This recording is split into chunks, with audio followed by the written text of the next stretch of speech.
कुल इकाई कितनी थी 23 इकाई। तो ध्यान रखना कि एकीकरण के समय जो कुल इकाइयां थी वो कितनी थी 23।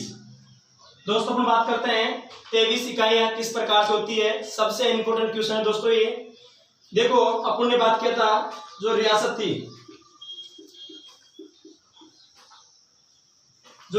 थी, वो कितनी थी 19। कितनी थी 19 रियासत। ठीक है। इसके बाद हम बात करते हैं दोस्तों ठिकाने। ठिकाने कितने थे 3। कितने ठिकाने थे 3 ठिकाने। कितने ठिकाने थे 3 ठिकाने। अपन ने क्या किया था केंद्र शासित प्रदेश। केंद्र शासित प्रदेश कितने थे 1। कितने थे 1। तो ध्यान रखना 19 और 3 कितने हो गए 22। कितने हो गए 22 और 1 कितना हो गया 23। कितना हो गया 23। कितनी हो गई इकाई 23 इकाई। कितनी इकाई हो गई 23। इस प्रकार से दोस्तों राजस्थान के एकीकरण में शामिल होने वाली कितनी इकाइयां थी 23 इकाइयां थी। कितनी इकाइयां थी 23। सबसे इंपोर्टेंट क्वेश्चन है ये चीज कि राजस्थान के एकीकरण को कितनी इकाइयों में शामिल किया गया था। तो कितनी इकाइयों में 23 इकाइयों के अंदर 19 रियासत 3 ठिकाने 1 केंद्र शासित प्रदेश के अंदर। ठीक है दोस्तों। आगे अपन बात करते हैं कि इसके अंदर जो समय लगा था वो कितना लगा था। आपको मैं बताया था कि 8 वर्ष 7 माह 14 दिन का समय लगा था। तो ध्यान रखना कि राजस्थान के एकीकरण का जो प्रारंभ हुआ था, एकीकरण का प्रारंभ वो हुआ था 18 मार्च 1948 ईस्वी को। कब हुआ था 1948 ईस्वी को। और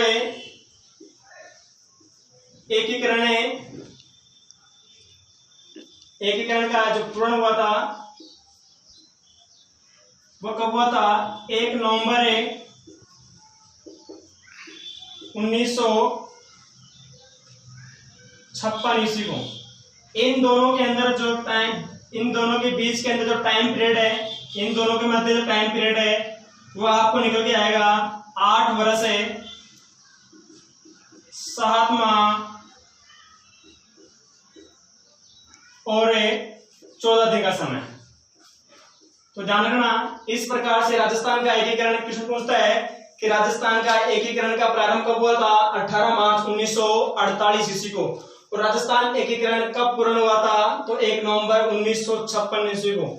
इन दोनों मध्य दिनांकों के डेटों के मध्य जो समय लगता है वो कितना लगता है 8 वर्ष 7 माह 14 दिन का समय। इस प्रकार राजस्थान के एकीकरण में कुल लगा समय कितना है 8 वर्ष 7 माह 14 दिन का समय लगा है।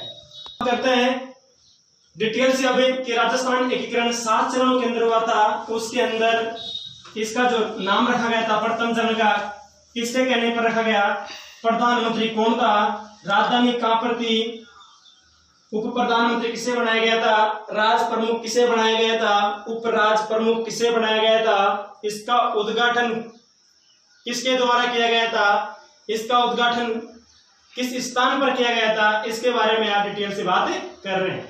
दोस्तों हम बात करते हैं कि जो राजस्थान का एकीकरण है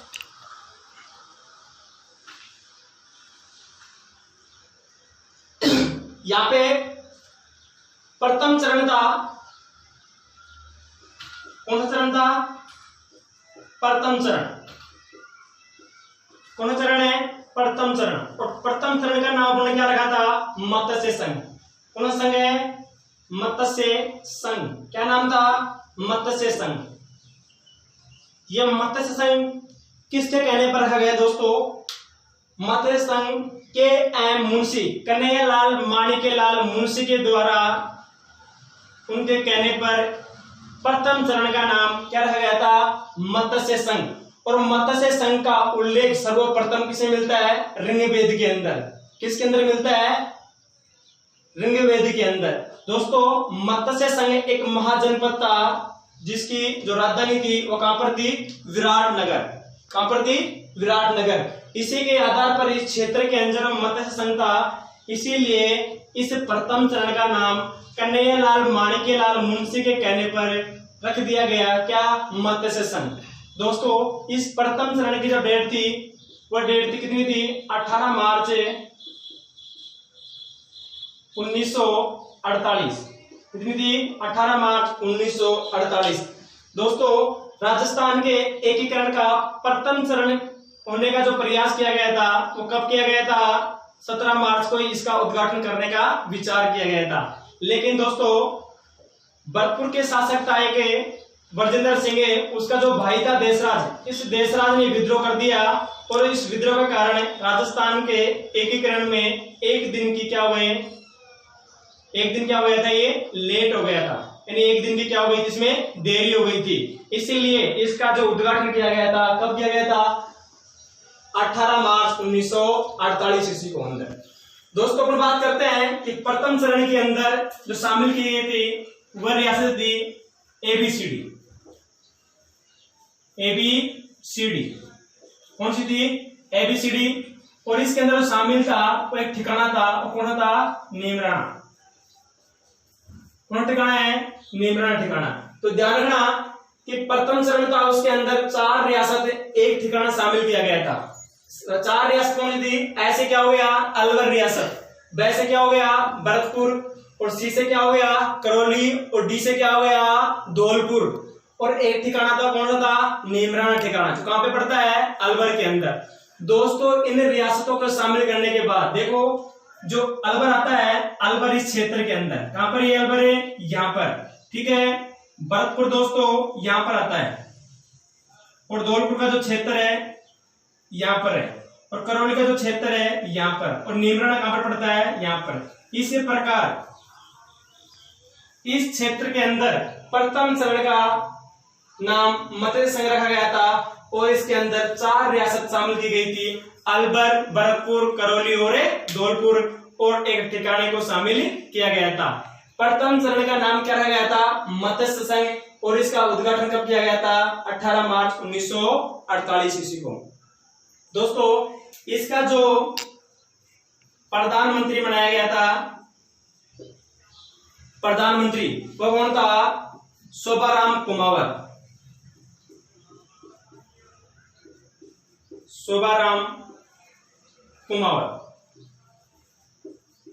शोभाराम कुमावत कहाँ के थे? अलवर के अंदर। कहाँ के थे? अलवर के। शोभाराम कुमावत, जिनके नाम से वर्तमान के अंदर अलवर के अंदर एक बाबू शोभाराम महाविद्यालय है, जिसको वर्तमान के अंदर मत्स्य संघ के नाम से जाना जाता है। तो कौन सा है?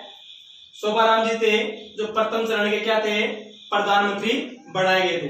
दोस्तों इसके बाद बनाया गया था उप प्रधानमंत्री।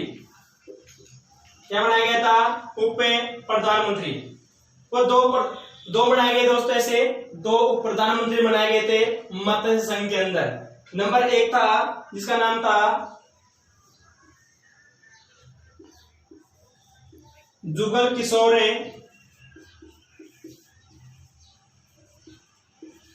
चतुर्वेदी। एक का नाम था दोस्तों गोपीलाल यादव। कौन था? गोपीलाल यादव। तो ध्यान रखना दोस्तों कि जो प्रधानमंत्री कौन था? शोभाराम कुमावत। उप प्रधानमंत्री 2 बनाए गए थे, जुगल किशोर चतुर्वेदी और गोपीलाल यादव। दोस्तों जुगल किशोर चतुर्वेदी को राजस्थान का जवाहरलाल नेहरू भी कहा जाता है, या राजस्थान का नेहरू भी कहा जाता है। किसको? जुगल किशोर चतुर्वेदी को। इसे भारत का दूसरा नेहरू भी कहा जाता है। इसके बाद दोस्तों इस मत्स्य संघ का जो उद्घाटन किया गया था वह उद्घाटन किया गया दोस्तों, यहाँ पे उद्घाटन है भरतपुर में एक किला है जिसका नाम है लोहागढ़, यानी भरतपुर के अंदर, यानी भरतपुर के लोहागढ़ किले के अंदर इसका उद्घाटन किया गया था। और जो दोस्तों उद्घाटन करता थे वह थे एन.वी. गौड़गिल। कौन थे? एन.वी. गौड़गिल, नरहरि विष्णु गौड़गिल। तो दोस्तों इनमें के द्वारा उद्घाटन किया गया था NB गौडगिल, नरहरि विष्णु गौडगिल के द्वारा मत्स्य संघ का उद्घाटन किया गया था। इसके बाद दोस्तों हम बात करते हैं कि यहाँ के जो राज प्रमुख बनाए गए थे, कौन से संघ के राज प्रमुख? राज प्रमुख वो किसको बनाया गया था? ये बनाया गया था उदयभान सिंह को। किसको? उदयभान सिंह को। ये कहाँ के थे? धौलपुर के। कहाँ के थे? धौलपुर के अंदर। कि धौलपुर रियासत शामिल थी मत्स्य संघ के अंदर, तो उसको भी कोई पद देना जरूरी था, इसलिए उदयभान सिंह को क्या बनाया गया? मत्स्य संघ का राज प्रमुख। इसके बाद दोस्तों उप राज प्रमुख किसे बनाया गया था? उप राज प्रमुख किसे बनाया गया? ये बनाया गया था गणेश पाल वासुदेव को। कौन था? गणेश पाल वासुदेव को इसका राज गया था। इसके बाद दोस्तों हम बात करते हैं कि राजपुर प्रमुख पद है, उसके बाद यहाँ की जो उस समय मत्स्य संघ की जनसंख्या और आय और क्षेत्रफल कितना था, इसके बारे में हम बात करते हैं कि जो मत्स्य संघ था इसकी जो आय थी, वो कितनी थी? 1,84,00,000। कितनी थी? 1,84,00,000। दोस्तों इसका क्षेत्रफल था, मत्स्य संघ का क्षेत्रफल है 12,000 वर्ग किलोमीटर। क्या था? 12,000 वर्ग किलोमीटर। और इसके बाद दोस्तों अपन बात करते हैं यहाँ की जो जनसंख्या थी, वो जनसंख्या दोस्तों यहाँ की लगभग 18,36,000 मत्स्य संघ की क्या थी? जनसंख्या। इस प्रकार से दोस्तों राजस्थान के एकीकरण के अंदर प्रथम चरण में 4 रियासतों को शामिल किया गया था और इसके प्रधानमंत्री जी शोभाराम कुमावत को बनाया गया, उप प्रधानमंत्री जुगल किशोर चतुर्वेदी और गोपीलाल यादव को बनाया गया। इसके बाद इसका जो राज प्रमुख किसको बनाया गया था? उदयभान सिंह को बनाया गया था और उप राज प्रमुख गणेश पाल वासुदेव, ये कहाँ के थे? करौली के, क्योंकि मत्स्य संघ के अंदर करौली रियासत थी, उनको भी पद दिया गया। किसका? उप राज प्रमुख का पद दिया गया। दोस्तों इसका जो उद्घाटन किया गया था मत्स्य संघ का, वो भरतपुर के अंदर किया गया था। कब? 18 मार्च 1948। और इसके उद्घाटनकर्ता कौन थे? नरहरि विष्णु गौडगिल थे। कौन थे? नरहरि विष्णु गौडगिल। दोस्तों मत्स्य संघ की उस समय जो आय थी वह थी 1,84,00,000। कितनी थी? 1,84,00,000। और उनका जो क्षेत्रफल था मत्स्य संघ का 12,000 वर्ग किलोमीटर के अंदर फैला हुआ था। ये 4 रियासत और एक ठिकाना। ठीक है दोस्तों, जो यहाँ की जनसंख्या थी वह 18,36,000 के आसपास थी। ठीक है, इसके बाद दोस्तों अपन बात करते हैं मत्स्य संघ, और मत्स्य संघ के अंदर जो ठिकाना शामिल किया गया था वो कौन था? नेमराना ठिकाना। नेमराना ठिकाना को शामिल किया गया था कब? 18 मार्च 1948 ईस्वी को। इस समय इसकी जो राजधानी बनाई गई थी मत्स्य संघ की, वो राजधानी कौन सी थी? अलवर। तो ध्यान रखना कि मत्स्य संघ की राजधानी कौन थी? अलवर बनाई गई थी। कौन सी थी? अलवर। तो इस प्रकार से राजस्थान के एकीकरण का प्रथम चरण कंप्लीट होता है। तो आप एक बार इसको देख लो अच्छी तरह कि राजस्थान के एकीकरण के अंदर जो प्रथम चरण था उसका नाम मत्स्य संघ रखा गया। इसका उद्घाटन 18 मार्च 1948 को किया गया था। इसमें कुल 4 रियासत, एक ठिकाना था जिसका नाम था नेमराना। रियासत थी 4, अलवर, भरतपुर, करौली और धौलपुर। मत्स्य संघ की जो राजधानी थी किसको बनाया गया था?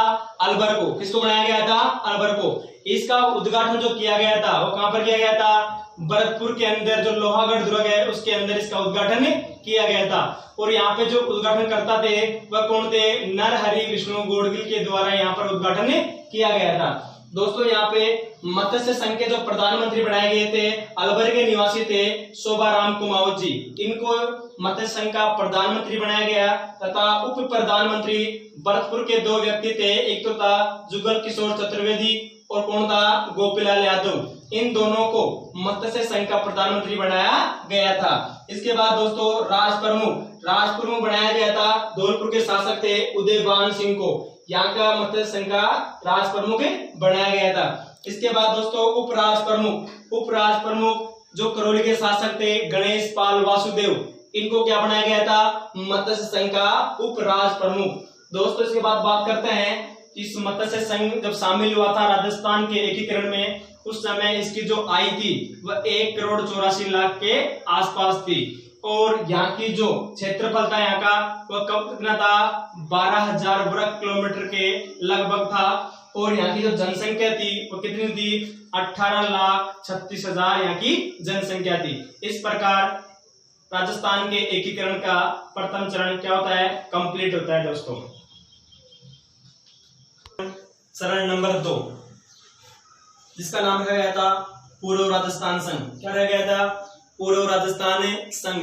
इसकी स्थापना 25 मार्च 1948 ईस्वी को की गई थी। कब की गई थी, 25 मार्च 1948 ईस्वी को। दोस्तों इस चरण के जो प्रधानमंत्री बनाए गए थे वह थे गोकुललाल असावा। कौन था, गोकुललाल असावा। दोस्तों कहाँ के थे, शाहपुरा के। कहाँ के थे, शाहपुरा के। तो ध्यान रखना कहाँ के थे, शाहपुरा के थे। इसके बाद दोस्तों इसका जो राज प्रमुख यानी उप प्रधानमंत्री इसका पूर्व राजस्थान का कोई उप प्रधानमंत्री नहीं बनाया गया था। इसका क्या बनाया गया था, राज प्रमुख। क्या बनाया गया था, राज प्रमुख। और राज प्रमुख किसको बनाया गया दोस्तों, तो ये ध्यान रखना कि जो राज प्रमुख बनाया गया था वह कौन था, कोटा के शासक कौन थे, भीम सिंह। कौन थे, भीम सिंह। कौन थे, भीम सिंह। और इस चरण का उप राज प्रमुख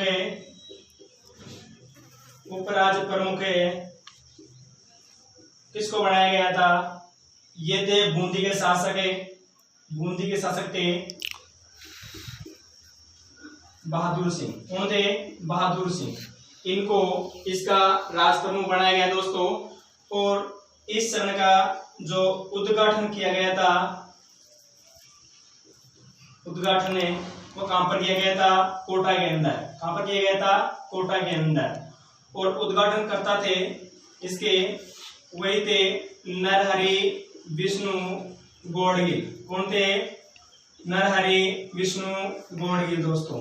और इस चरण की जो राजधानी बनाई गई थी वो किसको बनाया गया था, कोटा को बनाया गया था। किसको बनाया गया था, कोटा को।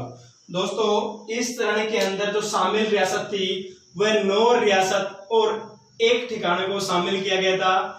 वह 9 रियासत थी, इधर देखो आप, 9 रियासत। Number 1 Banswara, number 2 Bundi, number 3 Jhalawar, number 4 Dungarpur. इसके बाद है number 5 Kishangarh, number 6 Kota, number 7 है प्रतापगढ़, नंबर 8 है सायपरा और नंबर 9 कौन सी है, टोंक। फिर देखो कितनी रियासत थी, 9 रियासत। कितनी रियासत, 9। इधर देखो सामने, number 1 Banswara, number 2 Bundi, number 3 Jhalawar. कौन सी थी, झालावाड़। नंबर 4 है डूंगरपुर। कौन सी है, डूंगरपुर। इसके बाद नंबर 5 है किशनगढ़, नंबर 6 है Kota, number 7 Pratapgarh, number 8 Shahpura, number 9 Tonk. और एक ठिकाने को शामिल किया गया था, कौन था, कुशलगढ़। कुशलगढ़ कहां पर था, बांसवाड़ा के अंदर। इसको शामिल किया गया किसमें, पूर्व राजस्थान संघ के अंदर।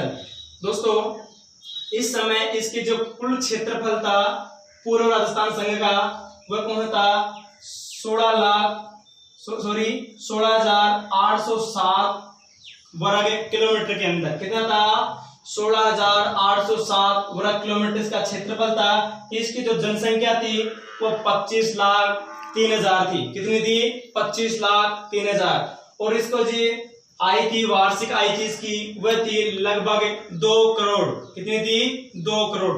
दोस्तों इस क्षेत्र की जो रियासत थी पूरी, इसको शामिल कर लिया गया था किसमें? पूर्व राजस्थान के अंदर। किसमें? पूर्व राजस्थान के अंदर। बांसवाड़ा, बूंदी, झालावाड़, डूंगरपुर, किशनगढ़, कोटा, प्रतापगढ़, साइपरा, टोंक। ठिकाना कितने? 1। कौन था? कुशलगढ़ ठिकाने को शामिल किया गया था। इस प्रकार से दोस्तों यहाँ के जो क्या थे कि जो डूंगरपुर के शासक थे लक्ष्मण सिंह जी, इस बैठक के अंदर से उठ के जाने का विचार करते हैं। तब किसको पता लगता है? सरदार वल्लभ भाई पटेल को पता लगता है। और सरदार वल्लभ पटेल उसके अंदर महत्वपूर्ण भूमिका निभा रहे थे। तो वो जाते जब उसको बोलते हैं कि कहाँ जा रहे हो? बोलो मेरा तो कोई यहाँ पर कोई सम्मान नहीं किया गया है, सबको पद दे दिए गए हैं लेकिन मेरे को कोई पद नहीं दिया गया है। इस प्रकार से जो इसका इस तरह का कनिष्ठ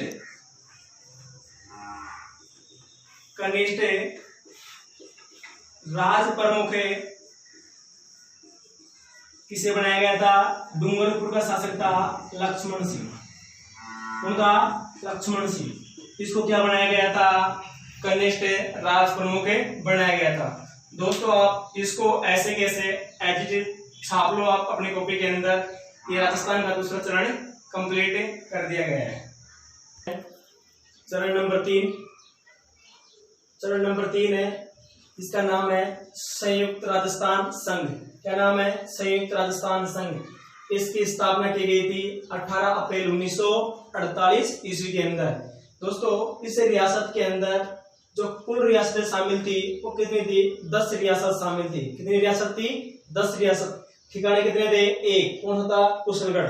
देखो दोस्तों अपन बात कर रहे थे कि पूर्व राजस्थान के अंदर कितनी रियासत थी? 9 रियासत। कितनी रियासत थी? 9 रियासत शामिल की गई थी। इसके अंदर जो नवीन रियासत शामिल हुई थी वो कौन सी थी? उदयपुर रियासत शामिल हुई थी।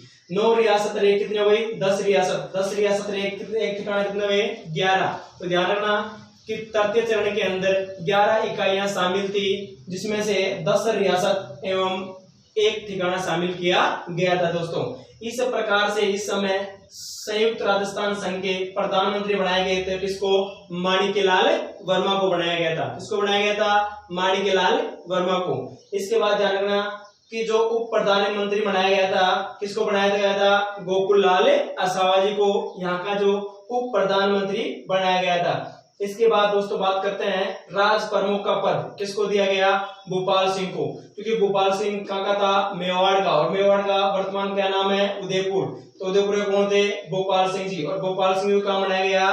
राज प्रमुख बनाया गया। इसके बाद दोस्तों अपन बात करते हैं उप राज प्रमुख का पद किसको दिया गया? उप राज प्रमुख का पद किसको दिया गया? भीम सिंह को दिया गया था। किसको दिया गया था? भीम सिंह को।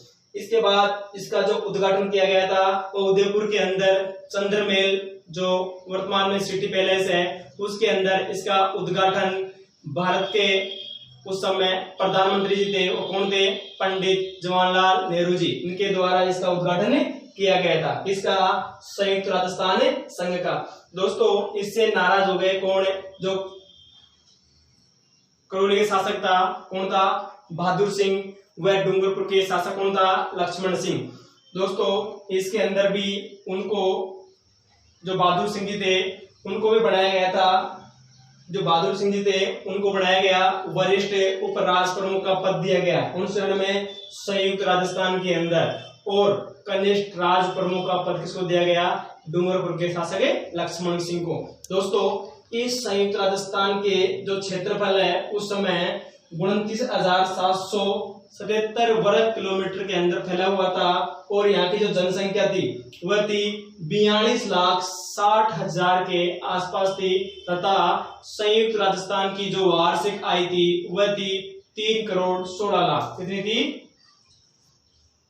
3 करोड़ 16 लाख। तो ध्यान रखना दोस्तों जो इसकी जो वार्षिक आय थी वो कितनी थी? 3 करोड़ 16 लाख रुपए संयुक्त राजस्थान संघ की वार्षिक आय थी। इसके बाद दोस्तों नंबर 3 है, इसको आप ऐसे कैसे तार लीजिए। आपकी कॉपी के अंदर पर्सनल नोट्स बनाइए इस तरीके से जैसे मैंने सेट कर रखा है उसी प्रकार से।